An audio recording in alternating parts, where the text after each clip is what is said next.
We're gonna open the September 3rd, 2025 select board meeting at 6 p.m. Do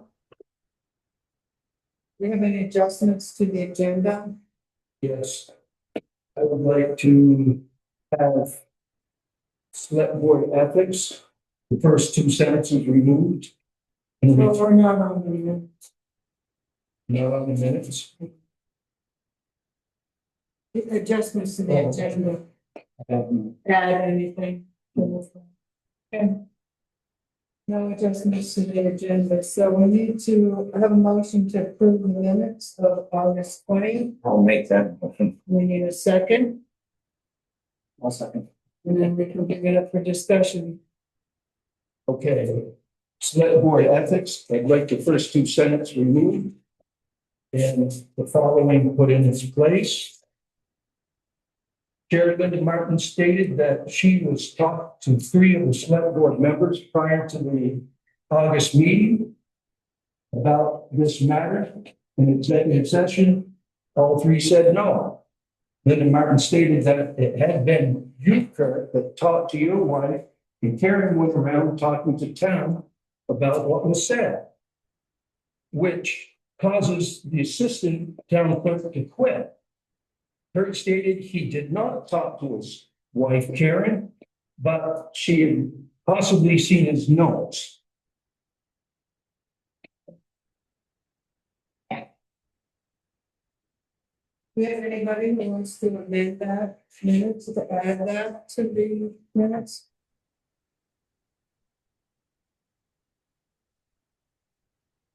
Do you have that written? Can I see that somewhere? It's hard for me to listen and understand. I just want to make sure that my brain doesn't do that. Careful on minutes, do not call people out personally. I want the first two sentences replaced with And this. we were making a mistake. I feel we were falsely accused.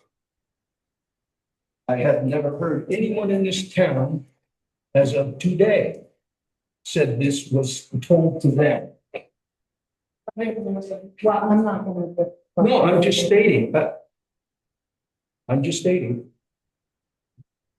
So you're, I thought- you're again stating something that was said in executive session. So I, you did it again. no, I didn't. She didn't, but we're being accused. Yeah, I think I'm not trying to brag. I think I know more about confidentiality than any of you. Oh, of course.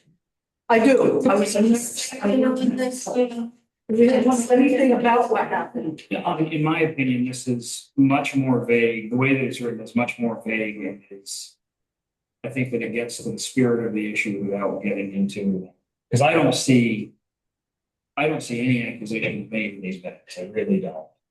So in the spirit of confidentiality and just trying to move forward. Well, I heard it was on YouTube and I'm like, I didn't look at it myself, but as somebody said to me, having known me. It's like be on YouTube, it was an executive session and it, What, last week's meeting? we talked about an executive session. I heard it was on a regular meeting, is what my friend told me. And I worked with her at mental health for years. She's a licensed psychologist. And I said, what should I do about this? She said, just go talk to him, tell him, you know more about confidentiality. And I'm like, this was the first I heard of it. Because when he came home, I'm like, I did talk to Deanna when I came over here one day, and what I gave to her, which people can laugh, she talked to me a lot about having worked in the nursing home where I worked. And for people that are kind and stuff or going through, I did it with, what's his name, Joey's father, Bob. I hand out rose quartz hearts to people who are going through bad times. She didn't want one, but she took a Labradorite quarter moon. And this is what I do. It's better than a card. She just looked anxious sometimes. It's pleasure. I can't see that we can. It's a difficult thing, but it looks to me like, here we are, we had an executive. And I can't see dragging the information from the executive session out into the non-confidential portion of our documentation. I just, not that makes any sense, but I just, Well, it's like I stated, I was accused and she was accused. If there's anyone out there that can state that's what happened, if not, I would like an apology. well, And she deserves an apology. We did not break confidentiality and that I guess have anything to do with the minutes, though. it's on YouTube and it's what you post as the minutes. I mean, we're legally obligated to post the Right. programs and the meetings. Talking about we can't change that. Talking about these written minutes that we also submit. An apology or any of those things doesn't have anything to do with replacing those two sentences. I feel that's more to what was said in that 20th meeting. As far as I'm concerned, false accusations was made against the two of us.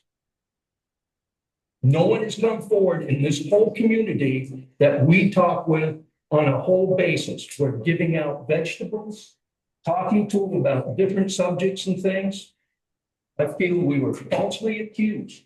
If there's people out there that know this was told because of executive session, why Deanna quit, I'd like their names as of now. If you can't come up with them, it's false accusations, which can lead to a slander case. If I may speak, I mean, I have heard from several people, Kurt and Karen, that this is what happened. So, and coming from the direct source. Okay, So I don't know. And actually Karen went to Deanna's home and confronted her there. And Deanna again told Karen that she doesn't feel comfortable talking with her about this. This is none of Karen's business. And Karen forced the issue again. And so, I mean, you're just dragging it down, Kurt. And I think again, this is personal. excuse me, you were talking with me, Karen was talking with Deanna. So I don't see how you got any part of this. I just took her rose for it's hard to say I didn't do anything and I'm sorry that she left. I did not confront her. You did go to her house, Karen, Yes, I did, and I admit that. I have no problem saying that. and My she asked conscience- you to leave. No, she didn't. Well, yeah. It's a question of he said, she said, or however you word it. She Well, did not that's this ask me. whole thing, Karen. So this whole thing is said, she said, but a lot of the information can be pointed at both of you. Well, like I said, this is what was said on the 20th. And now you're getting information a week or two later or a day later. As far as I'm concerned, it's he said, whatever, it's false accusations.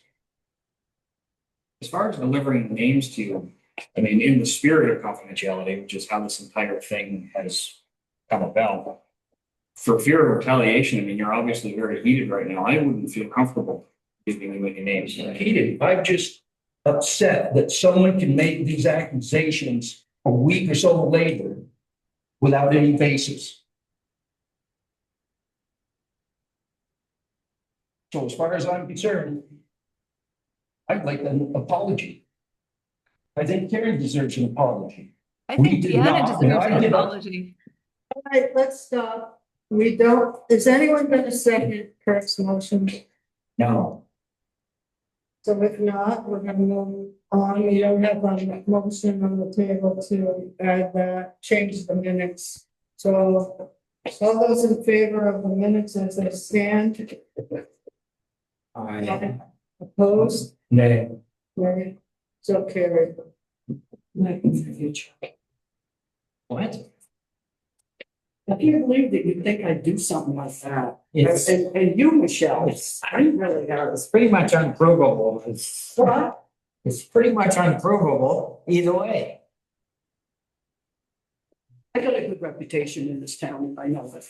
I'm like a lot of people. I know a lot of people. So do we have any comments from the community?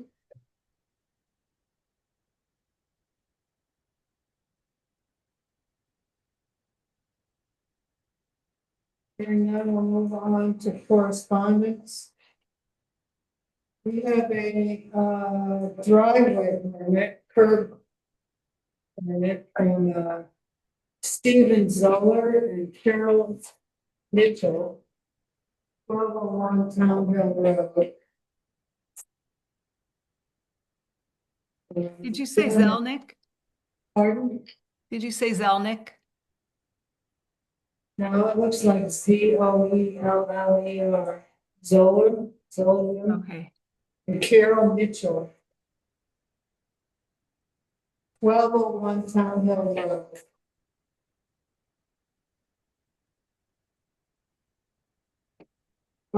So the 1201 is actually, it's a subdivision, subdivided law. That's the neighbor's number. They don't have an email number yet, but it's in the vicinity. I will pass it around. Dylan has, signed off on it.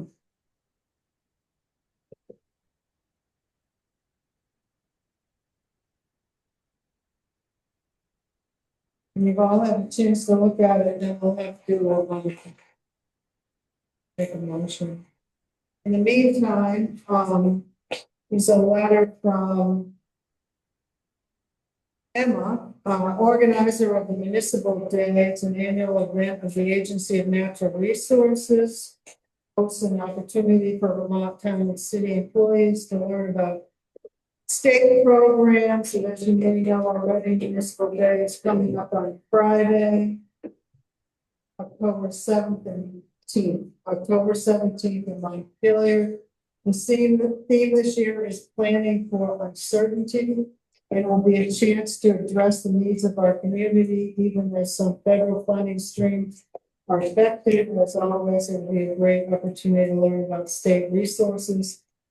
For a wide range of community projects, and it's time to connect with state partners with any questions you may have on state programs, grants, funds, permits, flood recovery work, protecting natural resources, and more. There's breakfast and lunch, and it's $35. If anyone is interested, Michelle will have the contact for that.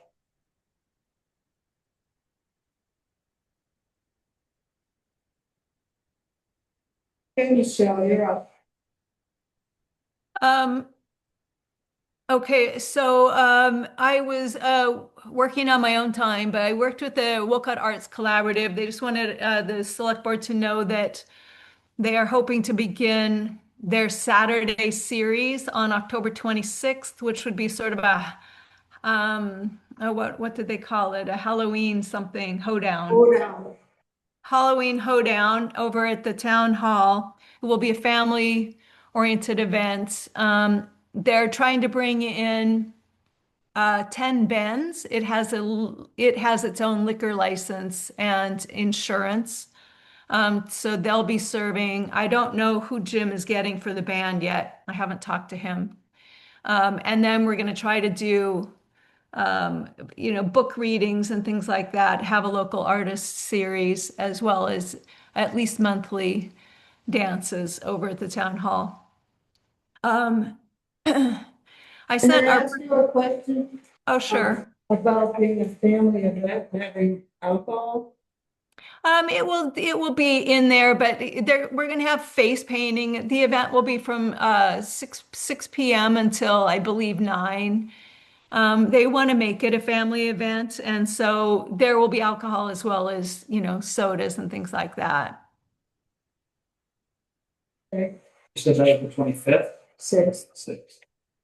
That's October, sorry, October 26th.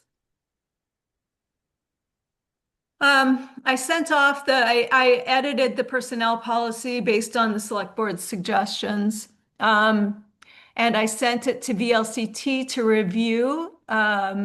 However, they no longer provide that legal service. So they gave me the name of a lawyer. I've sent the the request for a review and a request for the price to review it to this lawyer that they recommended, and I have not yet heard back.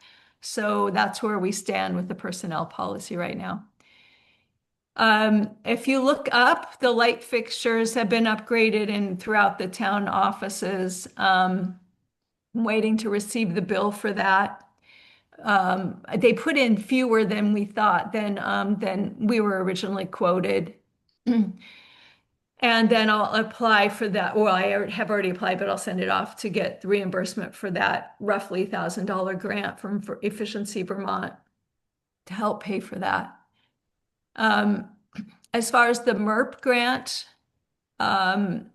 we did invoice the MERP project for the solar array deposit, which we paid $28,500 for the solar installation. MERP had already given us a $21,000 advance due to financial hardship that we could prove. So we will be receiving $6,765.73. That's the amount that we would be owed after deducting the initial upfront funding that they've already paid out for both the engineering report and the rest of that solar array deposit. So essentially, the 28,000 that we wrote, check that we wrote a couple weeks ago, will be paid off. The installation bids have been coming in. We've had 3 companies come out and look at the project. I've received 1 bid. I'm hoping to get bids from the other 2. And I think if this other solar project comes in at 55,000, we will still have another roughly 10,000 to throw. The MERP grant only gave us about $12,000 to insulate that attic, and the first bid came in at 42. So it's gonna be up there. But I think we'll have another maybe 10 to 15 to throw at it for attic insulation.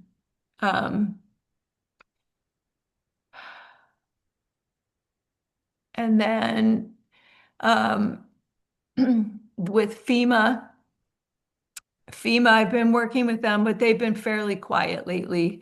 I've got the RFP for the engineering design of East Hill Road culverts. I had received 2 engineering estimates, but given the price, we had to put it out to bid. So I'm meeting with anyone who shows. It is not a mandatory pre-bid meeting, but tomorrow morning we'll be meeting, Dylan and I, up on East Hill.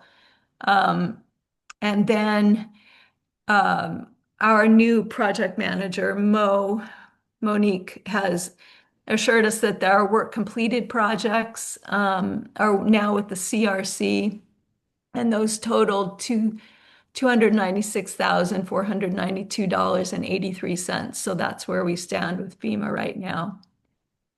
As far as the highway, the road crew installed Brady's culvert, which is up on Elmore Pond Road. She paid for the culvert. They also installed Sandvig's culvert on East Hill Road. He paid for his own culvert. They're currently working on East Hill Road right now, completing the grant and aid project. I think we're going to look for our next submission for Better Roads grant next year. Probably we're going to call Dan Judkins out to see if the culvert across from Jim Ryan's house on East Hill would be a good candidate for that grant.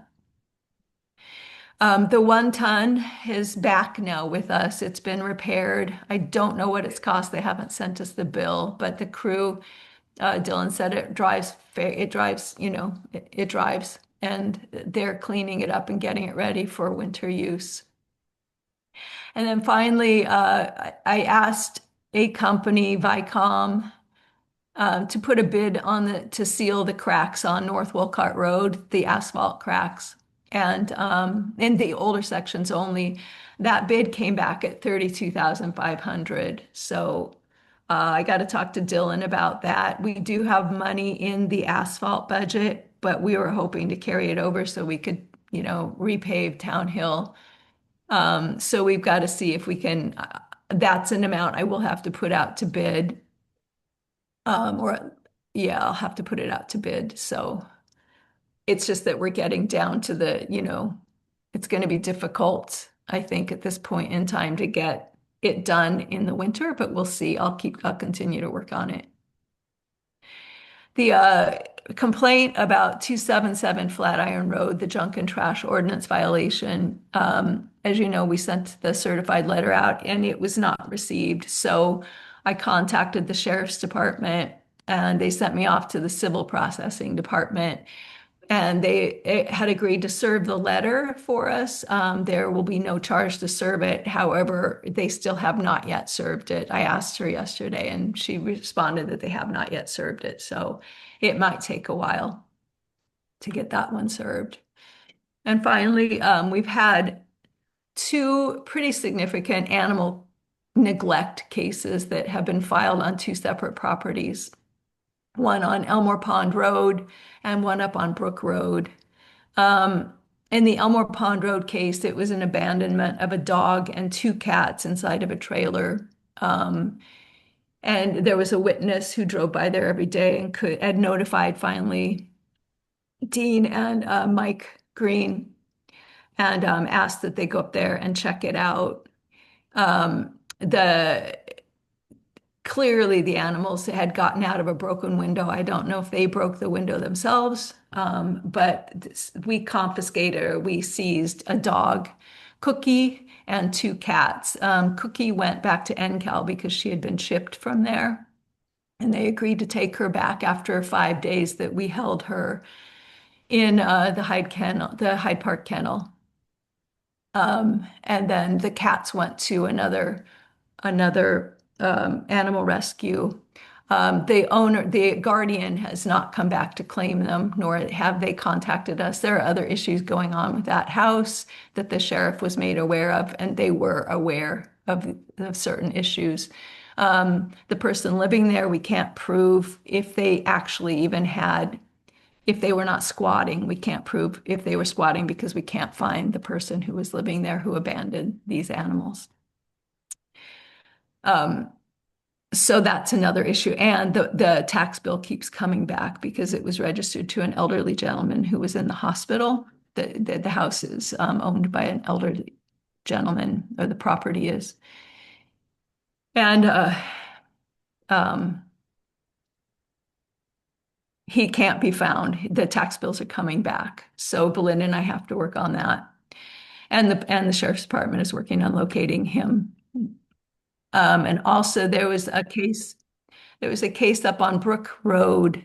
This was pretty tragic. And as soon as Dean and Mike Green went up to visit, they came back and said, look, you've got to get the sheriff involved. And fortunately, we just have I feel blessed to have one of the most proactive state's attorney in Morrisville. Her name is Alina Gerhard, and all it takes is a phone call to her, and she's on it. She had organized what looked like a SWAT team moved in that night. It was about a week ago.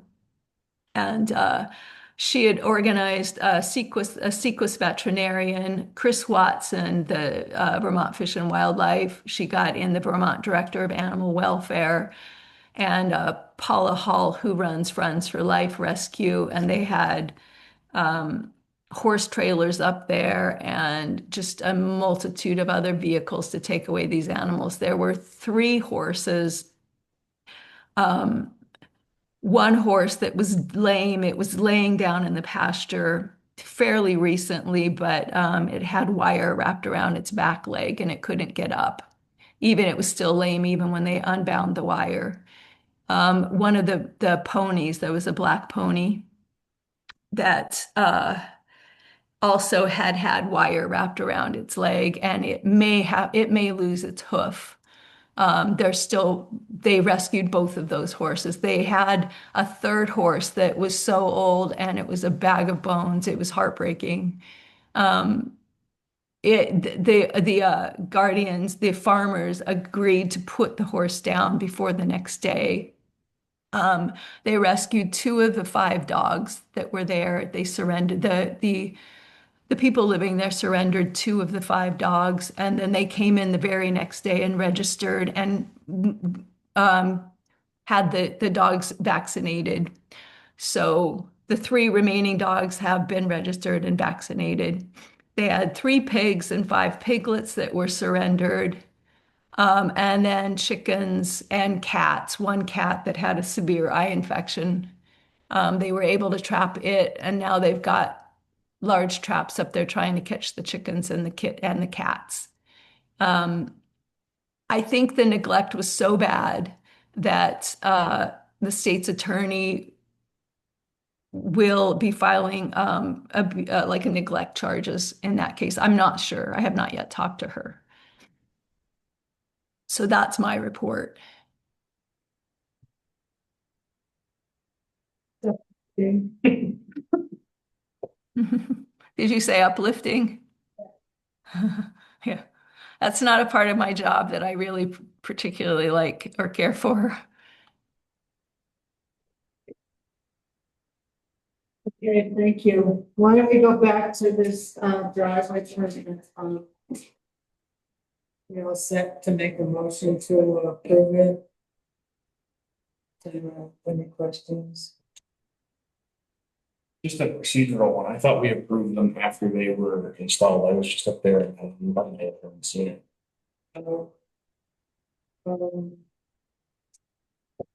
I forget. I thought Dylan went up there already. That's what Belinda told me, that he signed it because he went up there. Is it, so Michael is right. Is it completed? To my knowledge, I mean, Belinda actually asked Dylan to sign it. I had assumed because he signed it that it had been completed. I didn't see it on Monday when I was up there, but I also wasn't looking for it, so I pretty easily could have missed it.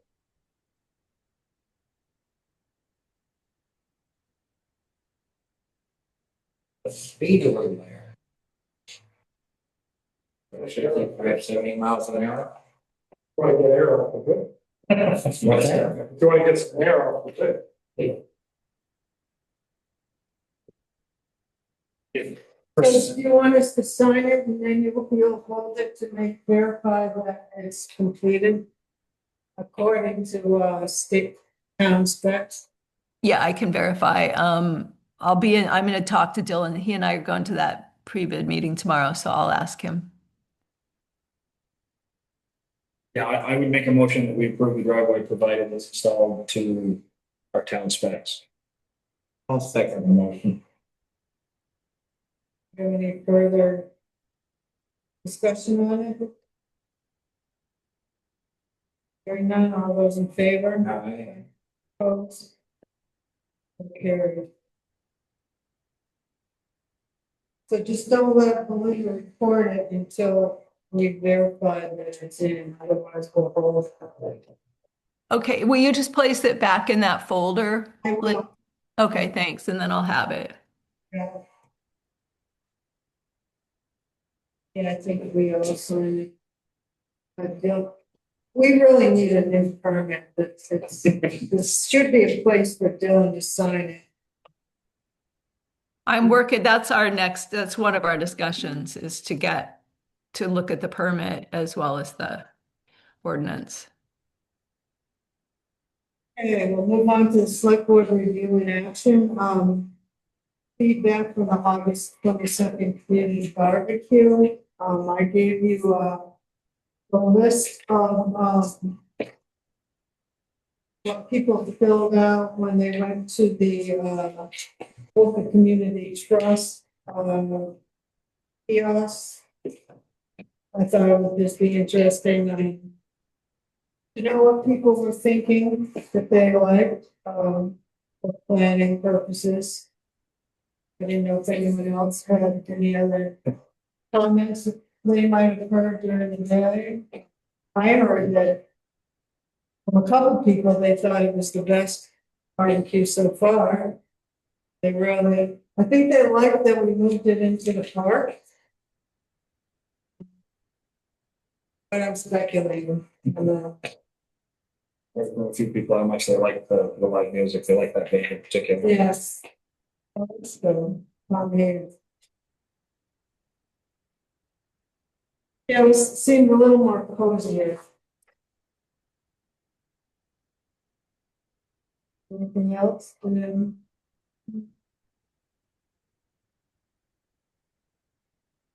like people, it was down people there was down a little, but not a lot. I thought the food went better this year. It went quicker.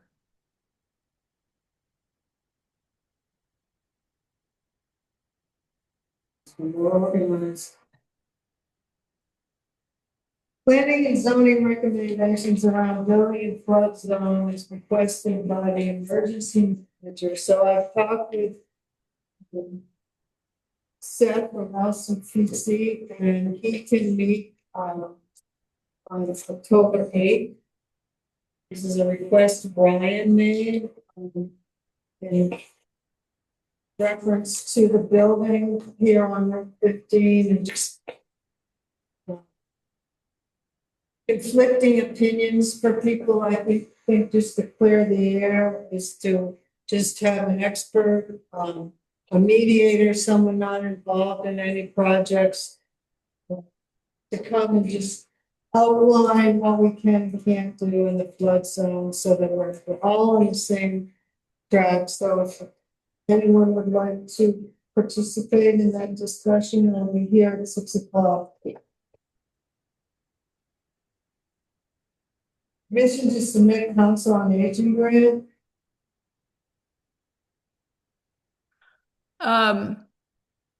Yeah, I'm going to resubmit the Council on Aging grant that I submitted last year, but I've pared it down significantly by about $2,000. It's going to the Vermont Council on Aging, and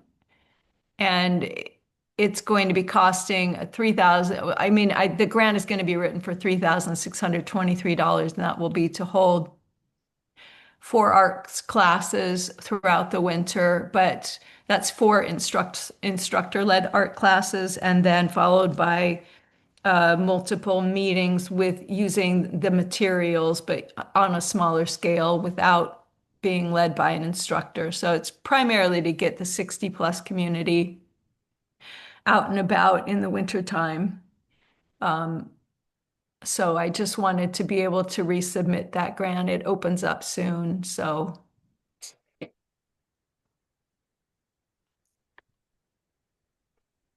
Maybe a question for Michelle. Not a motion to allow her to. Sounds behalf. Was there it's not a match. Is there a grant match for that? I was just trying to look for that, Michael, and I don't think there is because we have enough. I'm providing, like Linda Brady would be throwing in her free chair yoga and things like that. So I think if there is a match, it would be nominal, but I don't think there is. And I'm sorry, I don't have that information. I should have had it. I just couldn't get to it today. I would make a motion to apply for the grant. Second, those in favor? Opposed? Carried. Rental of half a bus barn. Yeah, so Nevin Whitmer, I think you might know him. He's with the Mennonites. He called and came by. I showed him the bus barn. He is looking for places to rent to store his hay and some equipment.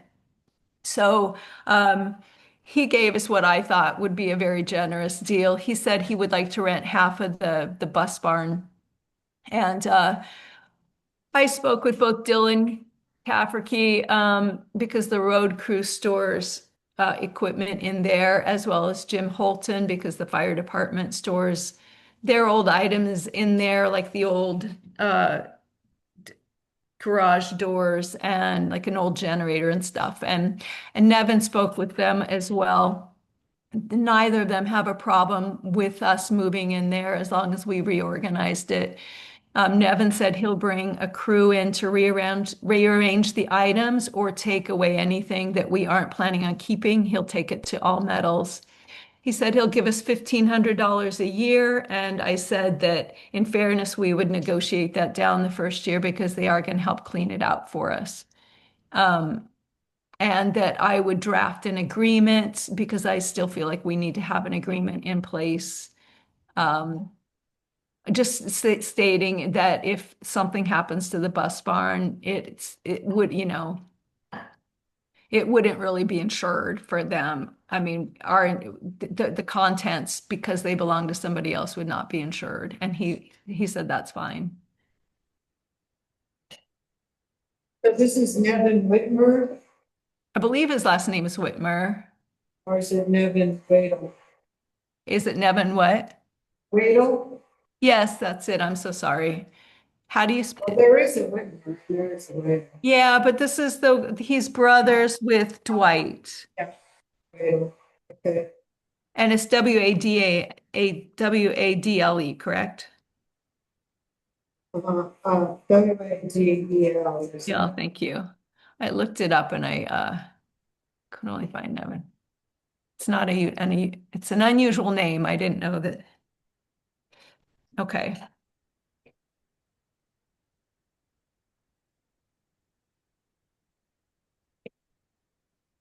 What's the board feeling about that? Problem with it, or? As long as the agreement outlines, there's no security required, we're not gonna deal with whether things are ruined, damaged, stolen. He is aware of that, and I showed him that the barn doors don't really close, and he said he's fine with that. He's absolutely fine. And it doesn't impact our ability to access the things we have. I mean, these are all common sense things. I'm sure they have it figured out.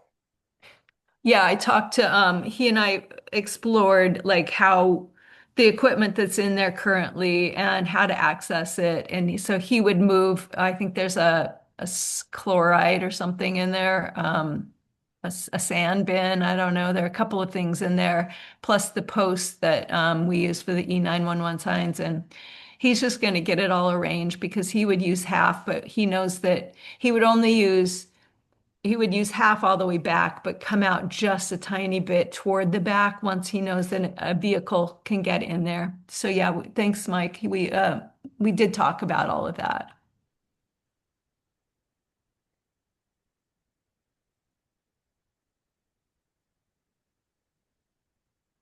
Okay, do we want to make a motion to, agree to rent the bus barn to Nevin Wadle? Do we want to look at the agreement before? I think it would be prudent to look at the agreement. See the agreement. I guess the board will move forward, but then we'll, make the motion when we see the contract. Okay, it's just that he needs to start moving hay soon. So is there any way we can expedite this? Can I send the agreement to you, to two of you or three of you, or can you sign off on email? I don't see any reason why that wouldn't work. Yeah, as long as we can see it. Yeah. Ready to roll this thing in and sign, send it on email. Yeah. So Richard, you made, yeah, I'll second. And so the agreement, I'm sorry, it was kind of fuzzy there. So the motion was made by Richard to approve Nevin Wadle to use half of the bus barn for hay and equipment, and it's seconded by Parity. Yeah. And I'll just put in there, do you want under discussion that that I will send this to the board, the MOU, the agreement to all of you or a couple of you? We'll send it to all of us. Okay.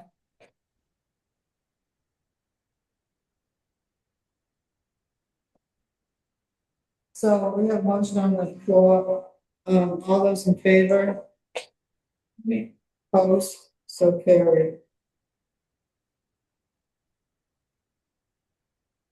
So if you send it out individually, people shouldn't comment as a group, but they can comment to you. If this looks good, or you need to add this, or something like that. Okay.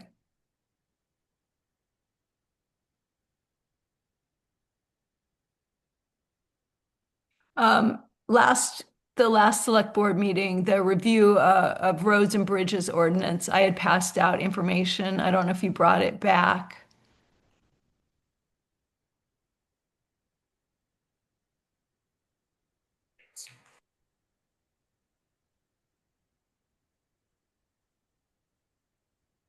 I Trying to, did. I feel we need to make a copy for everyone. So, need copies. So basically, okay,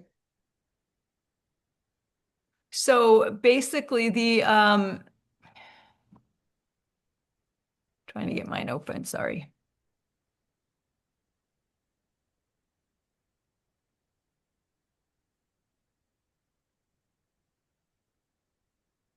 Um, well, so as my email stated, the town's budget can no longer accommodate the ongoing maintenance and repair and replacement of the driveway culverts, nor do our crew have the time for the numerous requests that they're getting when they're focusing on ditching and the primary culverts and the myriad of other things that they're assigned to them. And so Michael had asked for the number of culverts that we've actually maintained in the past 24 months, and it's about 20. I send it out in the email. 15 to 20 is what you. a Yeah. year, Thank you. a year, No, in the last 2 years. Where's my?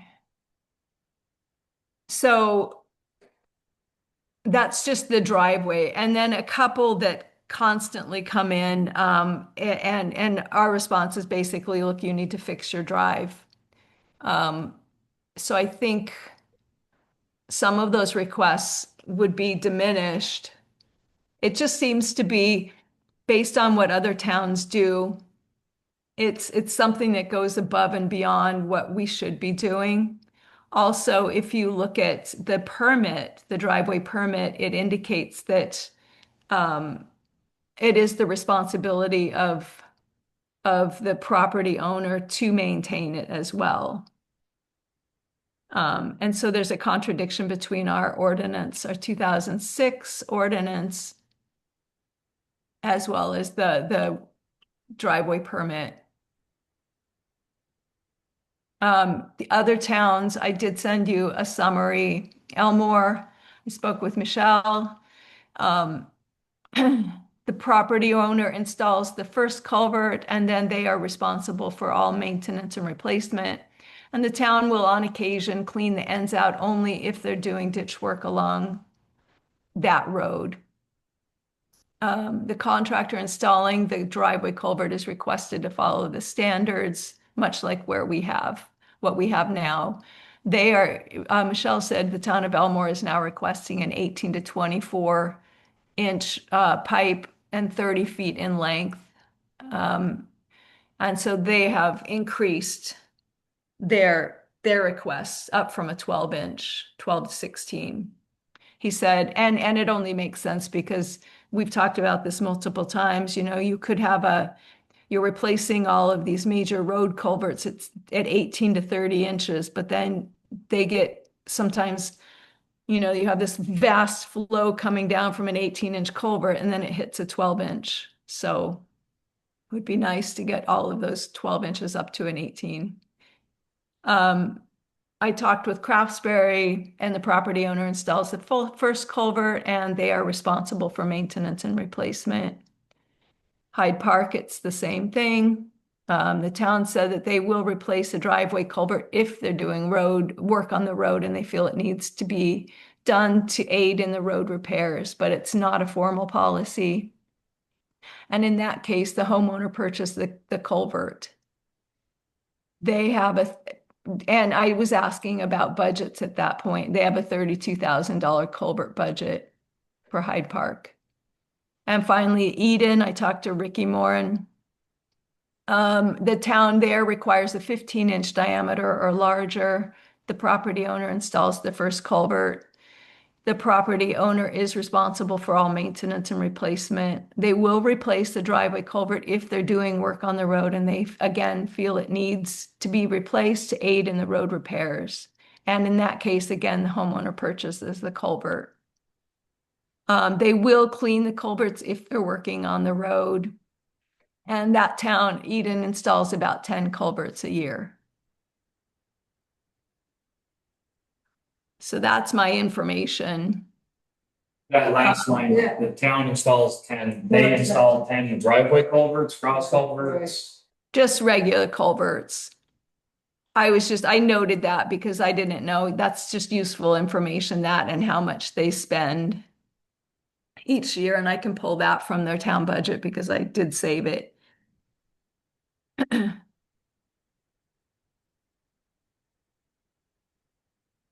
Anyway, what I'm asking is if we can revisit the ordinance and or the permit, and at least make the permit and the driveway permit and the ordinance match in terminology. I feel like the permit would be easier to amend, would it not? Well, It is, yeah. I think if we amend, didn't you say, Linda, if you amend an ordinance, it's pretty much just, No, oh, no, sorry. You have to go through the whole thing, and if we were gonna go through the whole thing, the whole thing. But so in the ordinance, it says homeowners are responsible for the initial construction and installation of ditches and culverts associated with their project. So we're in favor of that. That's good. Then it says the future maintenance of all ditches and culverts is generally the responsibility of the town of Wolcott. That is the part we don't like. correct. And the driveway permit says that culverts will be maintained by the town in emergency situations only, and that the landowner will bear the cost of the culvert.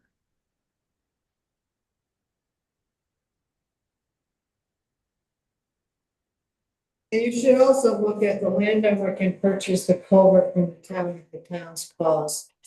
You know, back in the day, you know, when things weren't so computerized and everything, you know, they go up there and pay for it. And anyway, I think Johnson Farm and Garden's given us, starting to give us a bit of a hard time about that because they're getting payment from private people, not charging tax. It's kind of a gray, mushy area there. Yeah, for them to be in compliance, they have, Johnson would need us to send the Right. homeowners with our tax exempt. Right, Otherwise, they're gonna get hit from the state for not collecting tax. right. Or what they're doing is Johnson's billing the town. And then we're left over back with like, Right. So we might want to rethink that. I don't know how much they say. Or that, solve it if they were given a voucher, but permission slip. Individually, Well, that's up to Johnson. I think a discussion should be had with Johnson Farm and Garden about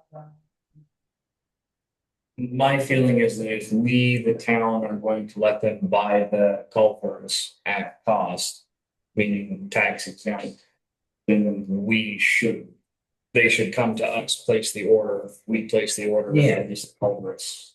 We should have more paperwork and have it done through us. Don't send the homeowners directly to Johnson. No. And it also, if you allow contractors or homeowners to shop directly at Johnson, who's to say they don't order more than they need using our tax exemption? And when there's the ability to review. Right. You know, The other issue is that the road crew really doesn't have time to be installing these culverts. Well, Yeah. we're not gonna make them install them, we're just saying, it says in here that the landowner can purchase the culvert from the town at the town's cost. And I'm not sure that that is quite doable the way we're doing it right now. Yeah, they let us go with both of the culverts. They cleared it up for us with two of the culverts, but if it becomes a regular issue, I don't think it's gonna fly. And I don't blame them. Yeah, I understand. Yeah. So what Michael is saying, if someone wants a culvert at the town's cost, that we need to order it and have it delivered here. and receive payment from the homeowner before it's ordered. So that we don't get left holding the bill on a driveway culvert. How is that gonna work for our accounting? How are we gonna do a pass through? Is that doable? It's almost like having to start a purchase order through us. And then when we receive the money, we get the culvert. That's the correct way of dealing with it. Yeah, and then we're gonna have revenue coming into our budget And then going back out. and going directly back out, which would mean we'd have to create another entity. Yeah, Belinda would have to do whatever it takes in the machine to make that work. No, it's just adding another code. Yeah. Two codes. In and out. It would, as long as when you look at the profit and loss, that you know, you're aware of that, so that, we don't build it into the budget. But is there that much savings too? I mean, are they saving a lot of money by not doing it at our cost? Is our cost that much less? Is it just the It's tax? just the 6%. It's I think just, we get a little bit of a discount, but only from Johnson Farm and Feed. If you order like $8,500 worth, you'll get a discount, but the prices are cheaper if you go to the farmyard store for the individual price orders. well, it doesn't seem like the benefit is outweighs, the savings, all the additional manpower in the office for a little bit of savings. Well, if we get rid of the idea of at all, maintaining or installing them at all, then this would be a moot point. Yeah, I don't know if it'd be a moot point. Still, they're gonna install it. If it's in there that they can buy it at a cost. Still do that if we decide that. Well, yeah, I mean, if you decide, but if we're amending this ordinance, that would be something that we might consider amending as well. I would like to see us remove that. It's in the permit.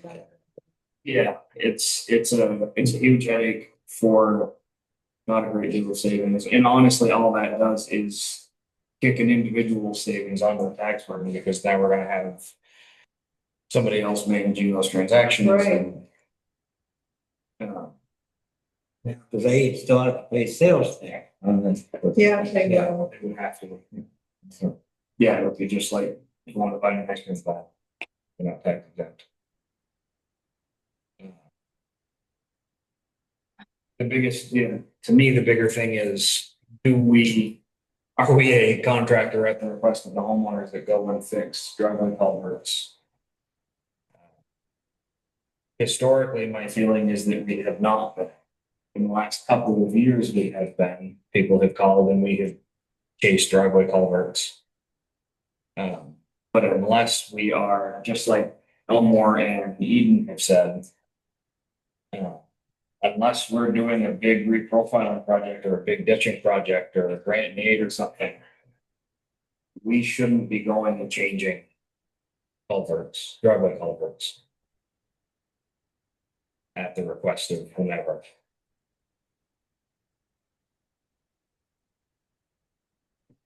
And what I about agree, all those especially- little, all those little driveway culverts going up East Hill Road? You know, that were probably put in 25 years ago that are tiny. You know, what is the procedure of trying to make them put in a larger culvert to take all that little water and breeze? That would be the only downside to changing that is the homeowners don't want to change anything.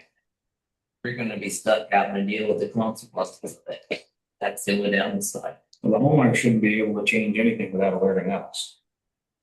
I know, but what do we want them to change it? That's the problem. If we want them to change it, then I think that we should bear the cost of that.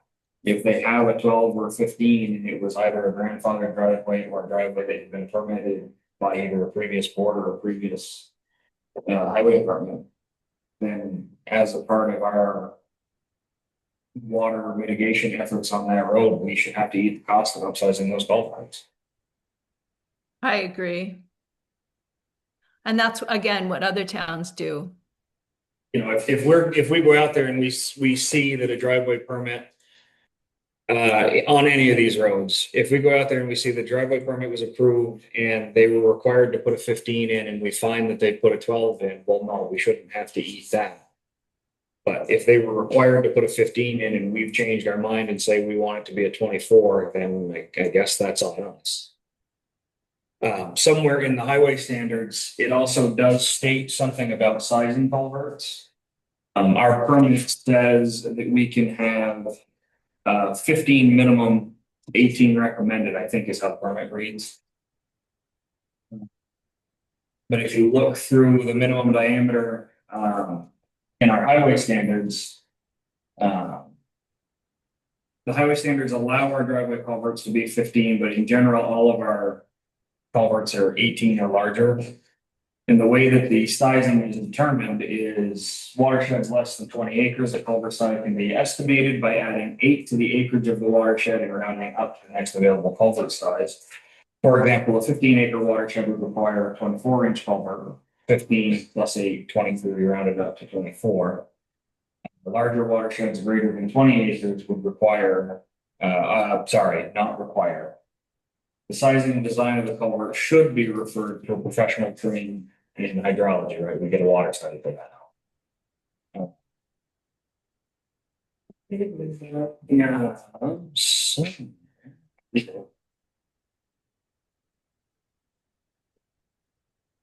6.09 culverts and headers.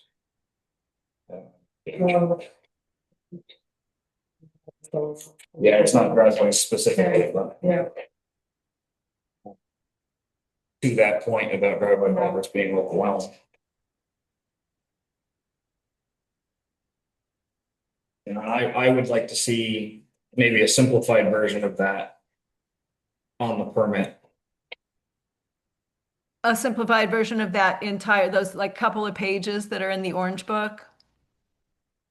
Just basically culvert sizing so that homeowners aren't surprised when the foreman goes out and says, no, this needs to be a 24 out of 15. You know, have a way to point them to something that says, I don't know, maybe I'm trying to overwhelm them with.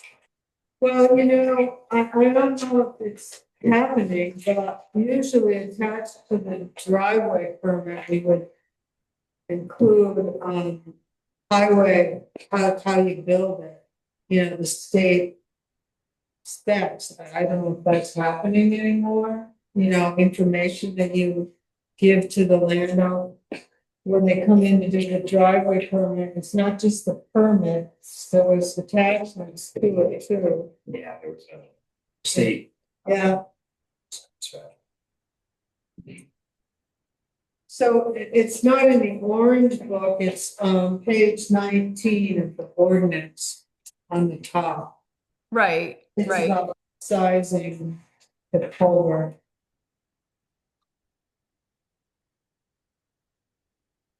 Or you could put in here that they should reference, that they should refer to the ordinance on, in that section on the correct standards for sizing and placement of the culvert. Also, and I don't know how he gets away with this, but Michelle with Elmore said that he really likes to tell people to set it back, the culvert back 3 to 4 feet as far back from from the right of way as possible. But when I look around, that just I don't fully understand that. I don't know how that would be enforced. So Michael showed me, look, and it is nice. Mm-hmm. It's the burrows up on downhill. What's that lives there? The burrows, yeah, no, on Elmore Pond Road. And theirs is like 3 feet and then it comes down the driveway, it's ditched and then it flows into the ditching and looks So does nice. it have like a rock apron or anything on it? No, No? Okay. it would be the house next to Linda Brady's. Okay. You Yeah, know, I've seen that on the map because I think that's what we were looking at for Linda's at one point anyway. Yeah. it's the only one I've ever seen. I love it. And It is nice, it's hard to find, the land has to be accommodated to that. right? It would be easy if it were a downhill slope driveway to kind of let the ditches go outside of our right of way. It does create a somewhat sticky situation like what we ran into on the corner of West Hill and Wolcott Road, where we could potentially need to get permission to go in there and do drainage work because we would technically be outside of our right of way. Trying to take our roadway ditches, go under our driveway, Yeah. on back.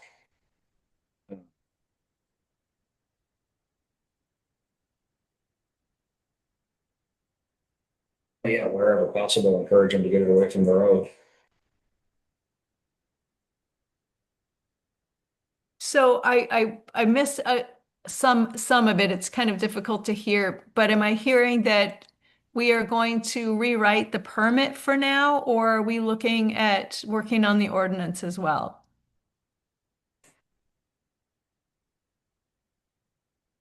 I would like to look at the ordinance as a whole, not just as the driveway.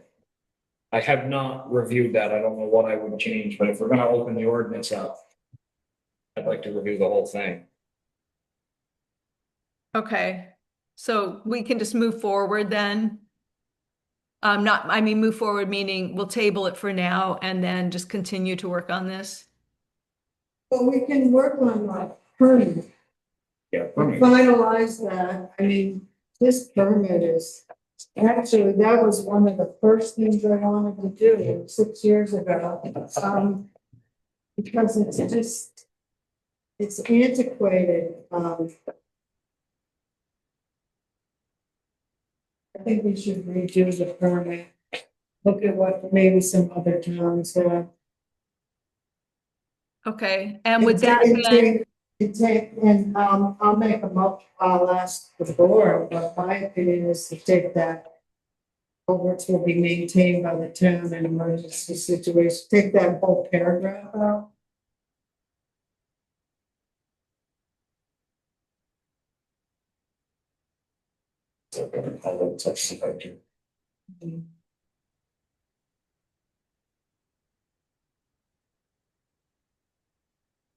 Yeah, I would also like to see that.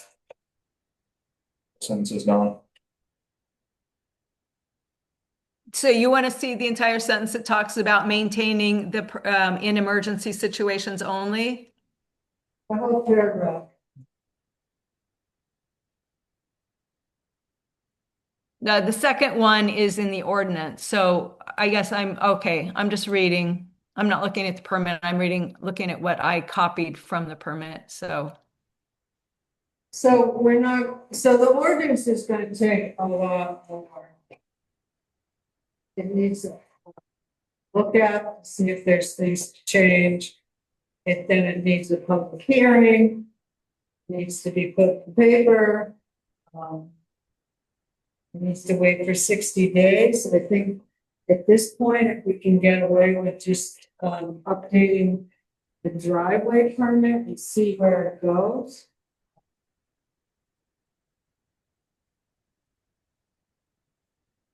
We might be called to task for taking that out there, but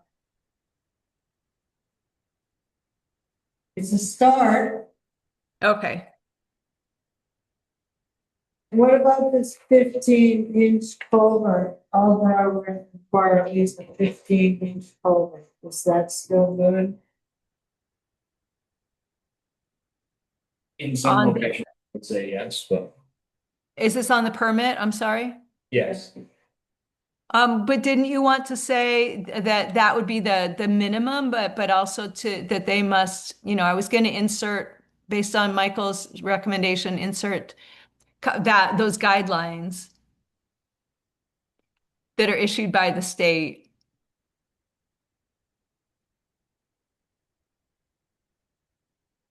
Yeah, I mean, it seems excessive to me, thinking about the flats on Elmore Pond Road, right? They are never gonna overrun a 15-inch culvert. That I can think of. I mean, if they overrun a 15-inch culvert on that flat section, the water's over the road anyway. It seems unreasonable to require them to put an 18 in. And there may be reasons why they couldn't. Maybe there's ledge, maybe there's a thousand things that it could be. But at the end of the day, I believe our highway foreman also has the final say on what the size needs to be, right? When he signs the driveway permit, he kind of sets the stipulations on how that goes, or at least that's the way that it was the last few times I have dealt with driveway permits. Okay.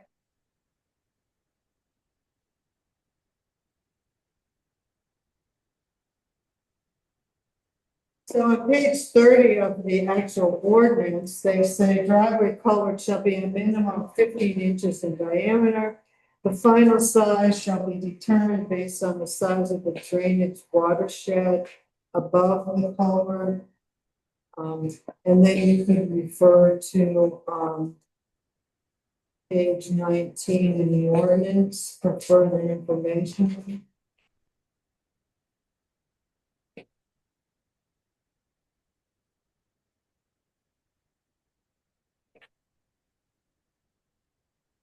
Okay. I'll take a stab at it and I'll probably email it to you so that we could discuss it at a future date.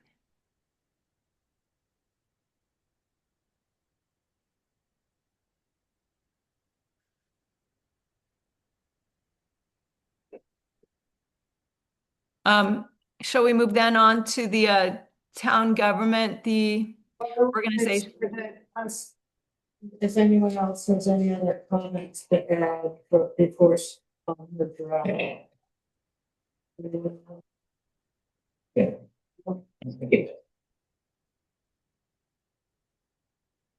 Okay, I guess not. All right, I'll take a stab at it then, at the permit. So I think we could, if you want to change the order, we could take a review of the internal and financial control checklists for the Vermont towns that we're required to complete. In doing the checklist that Linda asked me to complete, Belinda completed one, and then Belinda and I completed the other one together. Because it did have a lot of financial information on it that I just needed her information. But anyway, it did there was a yes or no. Do we have a town government organization chart? And I know that Kurt Klein had created one, but it was primarily for his position. To me, that's the sense I got from it. And so I created and asked Linda, Linda, did you print copies of that? Copy of both. Pardon? You'll have it. So I don't know if you want to talk about this. I tried I found one for the town of Calais and then just kind of modeled this on it. And I have not drawn the organizational lines yet, which I can do easily enough once we determine that these are the correct boxes. So could you tell me what an organizational chart is or why you have it? Why they're looking for one? No, I do- not them, but so what is the purpose of an organizational chart? It often will allow people to say, well, it's good in job description development. It is good to post on the town website so people, the residents will know who to go to for certain issues. It does then list all of their committees if it's another source for listing all the committees and who oversees what. It's just it's a chart that holds information in one place rather than having to scope it out in multiple sources. That's my understanding of the organization chart. And you're often then told, the line of authority, basically.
I guess from this, I don't see who has any authority um, over what. No, because I have not drawn the directional arrows that give the line of authority because I wanted to have this discussion first.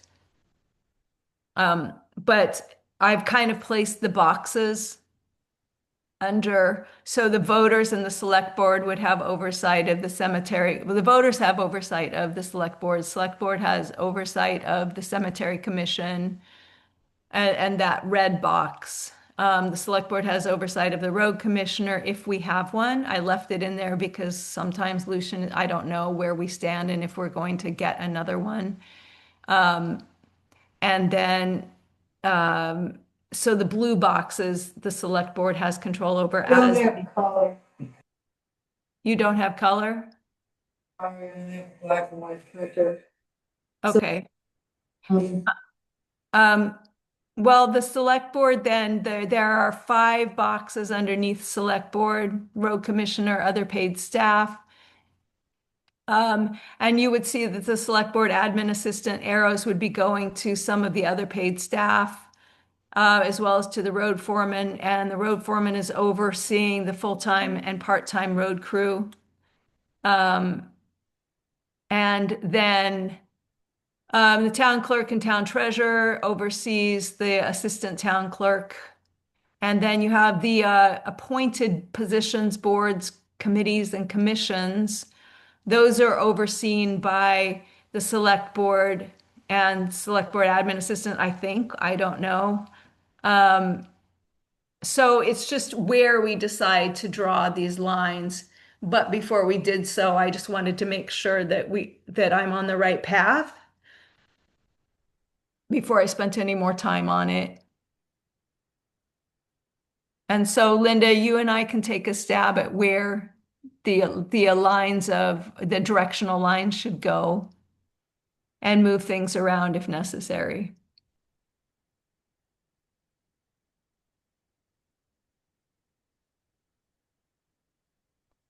But anyway, the internal control checklist said, do we have an org chart? And so I drafted this so we could be in compliance with that form.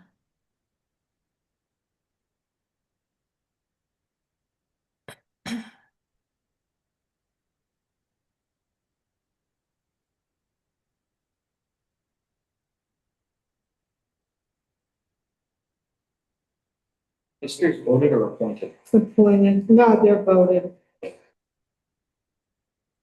Cemetery commissioners, justice of the peace.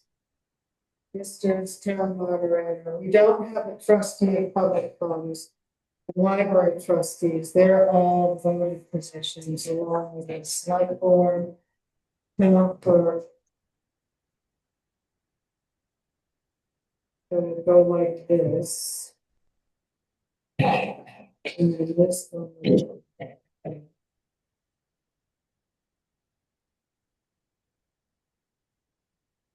Maybe this is completed. Should be a lot. Good for that.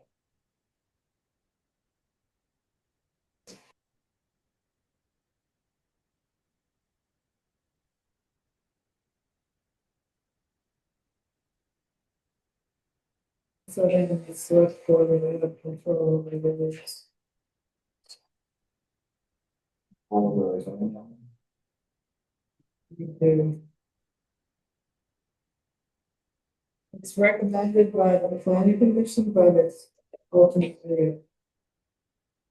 Hired by the select board.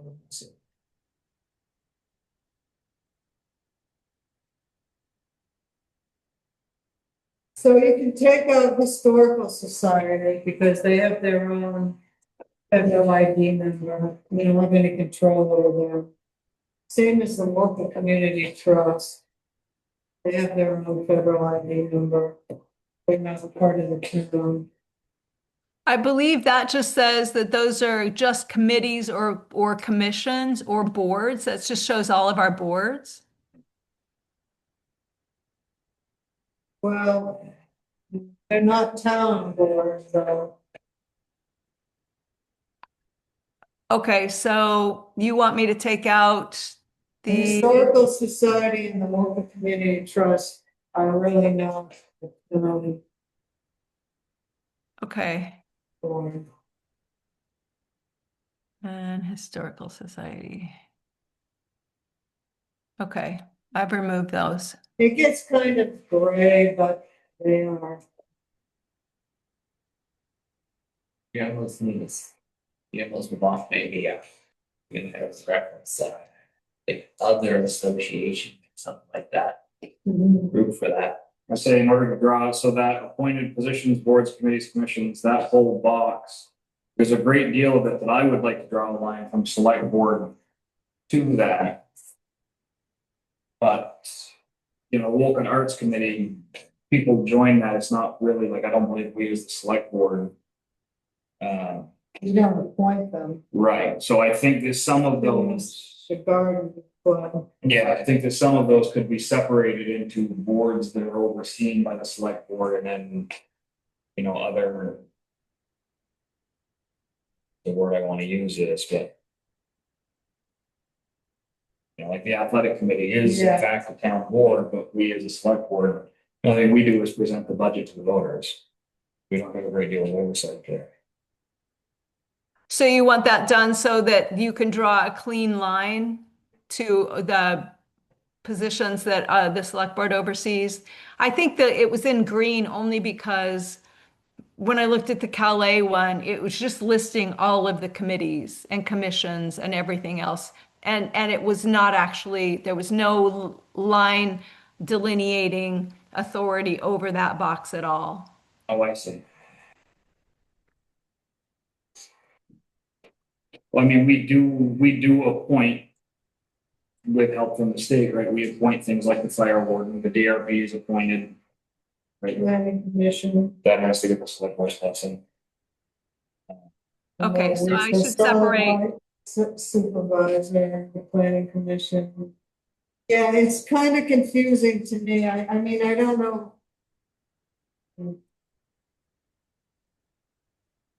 It needs a breakdown. More detail.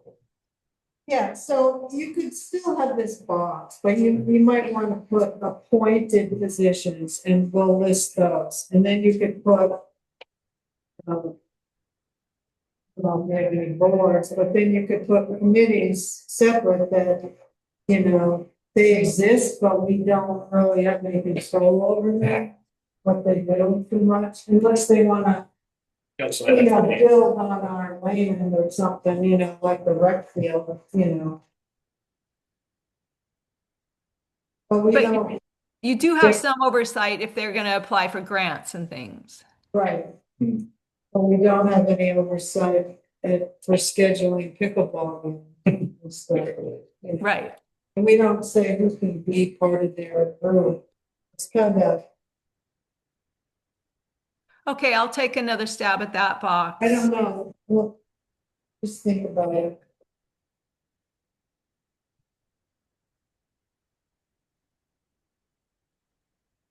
So this chart, that's what, back to my first question, this chart isn't about line of, the chain of command. It's more just what we have.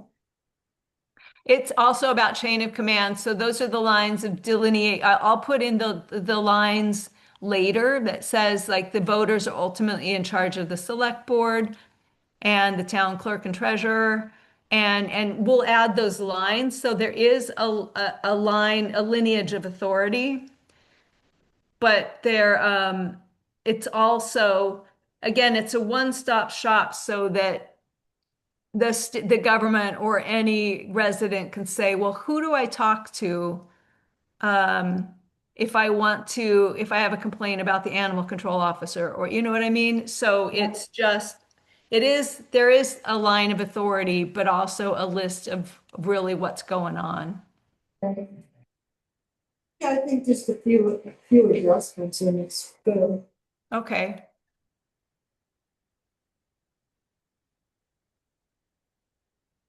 There are a couple things like the Board of Abatement, things like that, that I'm not sure. And the Board of Civil Authority, I know they're in our town. So they are the justices of the peace. They're all the same. Okay, The justice of the peace is the board of civil authority, is the board of abatement. okay. And so maybe I will move, because those are all elected positions. I may move yeah, I'm not sure. We'll figure out how to deal with all of these. So it makes sense just to anybody looking at it. Doesn't Belinda on that? Well, In the meetings on or something? she's the secretary, but she doesn't have to be. She isn't the chair. Okay.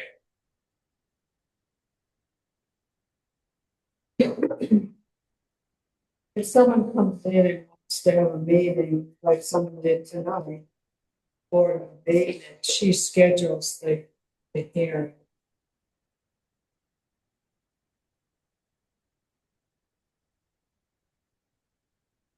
Okay. Did we need to go back to the internal checklist at all? I just wanted you to look, I think the last time I checked it, there were a couple circled ones, Linda.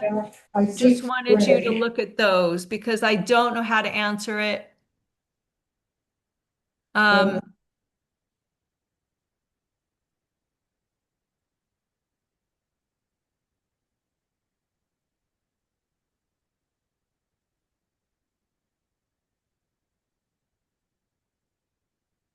All right, does town management consistently exhibit high ethical and professional standards in its conduct, setting the standard? Answer that one.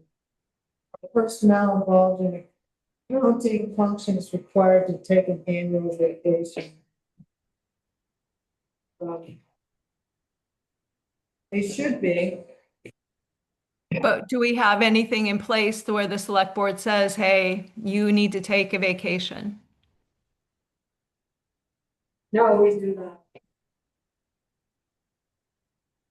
I know if you need a bank, they do, and they have to switch jobs. At least once a year, only place it would ever be would be in the, I think the purpose of these internal control checklists are just to have these discussions. So, if we have people who are not taking vacation, maybe we should, work, I don't know, but just work. These are just things that came up that I couldn't answer. I couldn't answer in the affirmative. required to take an annual vacation, so at this point, no. That's the answer. Well, correct, but this is also, if you're answering no, then it's a ding and it's something we should look at. I think that's why I left it blank. I don't know, I would feel strangely about requiring an annual vacation. And I realize that I'm kind of doomsday preparing here, but if somebody who was in one of these positions had a home life that wasn't fantastic and they treated work like their escape from that, and they didn't have the means to take a trip somewhere, we're gonna tell them they need to take a week off and go sit in the house that they don't want to be in. And I I think, get the point from a financial control. I know.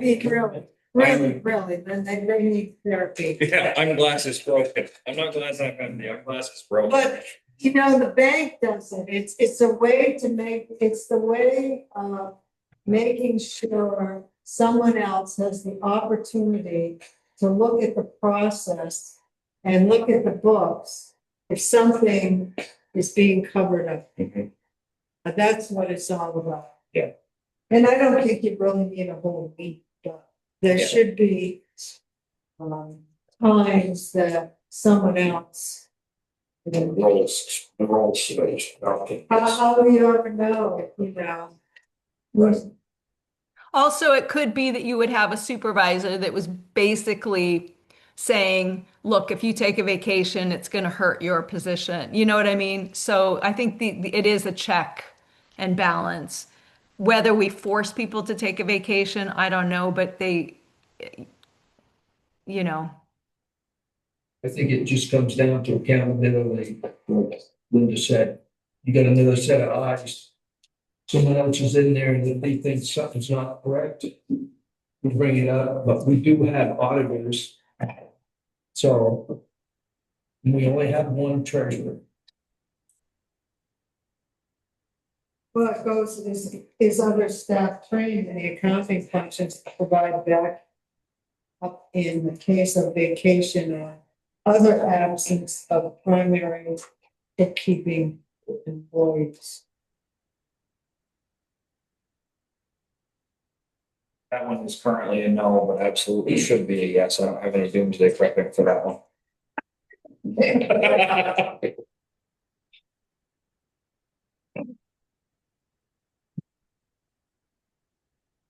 Does the town have adequate follow-up policies with delinquent taxpayers?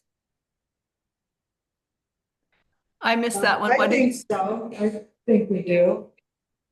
What was that question? I can't hear you.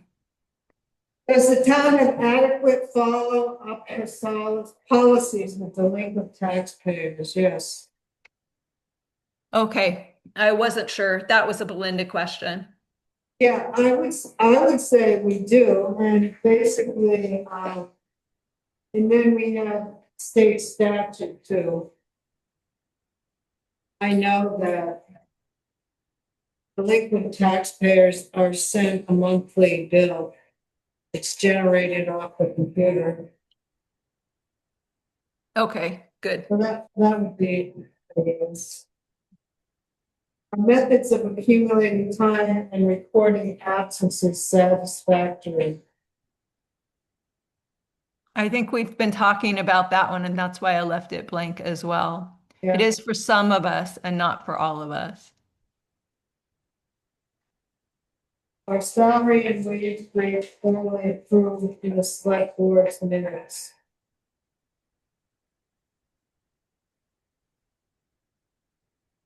I think so, aren't they? Generally discuss in executive session, and then when we come out and make the motion, I feel like we usually include. Because there's no, if we didn't make a motion, there'd be no way for the treasurer to know what to pay. Yeah. A new employee, the only place I can feel that maybe we fall behind is when we give across the board raises. Maybe we need to officially do that on July 1st of every year. When that's whatever the cost of living, 3.5 for that. Mhm. I left that blank only because I wasn't sure. I know that since I've started working, we have done that, but I didn't go back to all the minutes. That would have been pretty time consuming. I think if it's people are hired individually here and there, yes. That blank, if everybody gets a 2% raise July 1st, I think we haven't done that. We probably should. Okay. I mean, we know the intention when we craft the budget and then the voters approve it.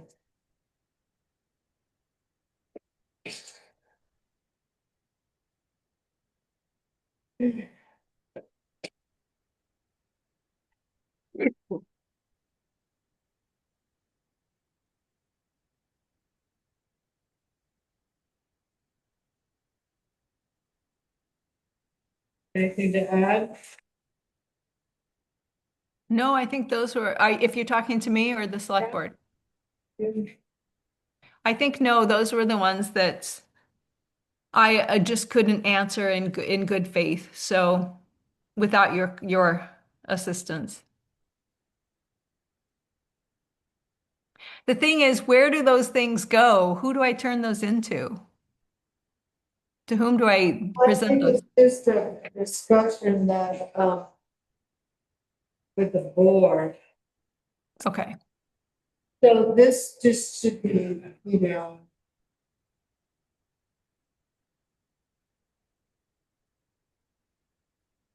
this is just, should be attached to the minutes or something. Okay.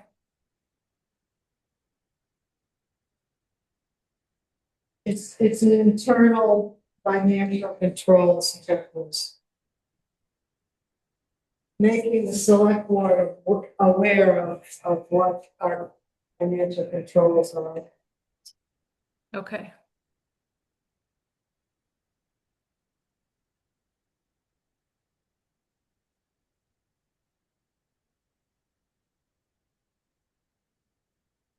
So I don't have any updates. Does anyone else?